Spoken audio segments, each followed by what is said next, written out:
جی السلام علیکم ورحمۃ اللہ۔ اگر کوئی آدمی نوٹس بھیجتا ہے، لکھ کر بھیج دیتا ہے کہ بھائی میں نے اپنی بیوی کو 3 طلاقیں دے دی، ٹھیک ہے، تو اس صورت میں تینوں طلاقیں واقع ہو جائیں گی۔ سمجھ آ رہی ہے؟ باقی اگر یہ پھر دوبارہ سے دوسری اور تیسری بار نوٹس بھیجتا ہے تو یہ طلاق زائد، طلاق لغو واقع ہو جائیں گی۔ جو پہلے 3 طلاقیں دی ہیں نا وہ معتبر ہیں، اور طلاق مغلظہ واقع ہو جائے گی بیوی کو، چونکہ اس نے اپنی رضامندی سے 3 طلاقیں دے چکا ہے، وہ بغیر کسی جبر کے، بغیر کسی اکراہ کے۔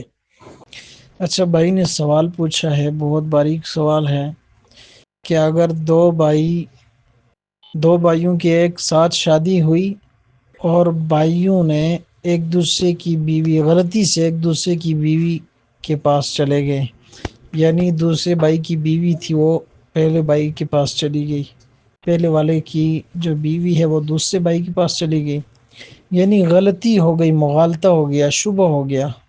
یہاں پر وتی بالشبہ کا حکم جاری ہوتا ہے نا۔ امام امیر معاویہ رضی اللہ عنہ کے دور میں یہ بات پیش آئی تھی، یہ مسئلہ درپیش ہوا تھا۔ اس وقت جو ہے انہوں نے فیصلہ کچھ اور فرمایا تھا، لیکن آج کل کے اس دور کے لحاظ سے امام اعظم ابو حنیفہ رحمہ اللہ کے زمانے میں جب یہ واقع پیش آیا تو امام صاحب نے فرمایا کہ امام صاحب نے یہ فرمایا کہ جس بھائی نے جس عورت سے وطی کیا ہے، ہم بستری کر لیا ہے، اسی سے اس کا نکاح پڑھوایا جائے۔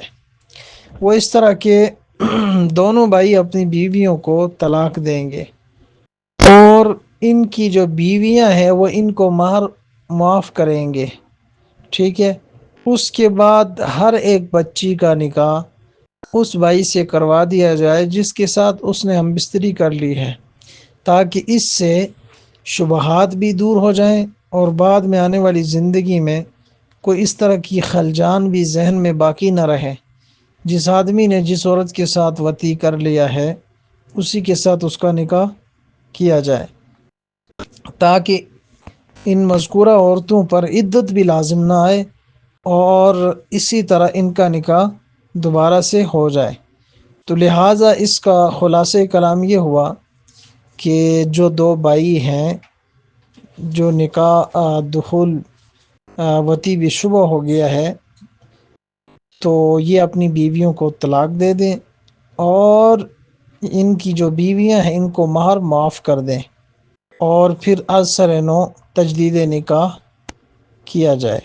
یعنی جس بھائی نے جس عورت کے ساتھ وطی کیا ہے، ہم بستری کر چکا ہے، اسی کے ساتھ اس کا نکاح کیا جائے، اور پھر یہ مسئلہ اسی طرح حل ہو جائے گا۔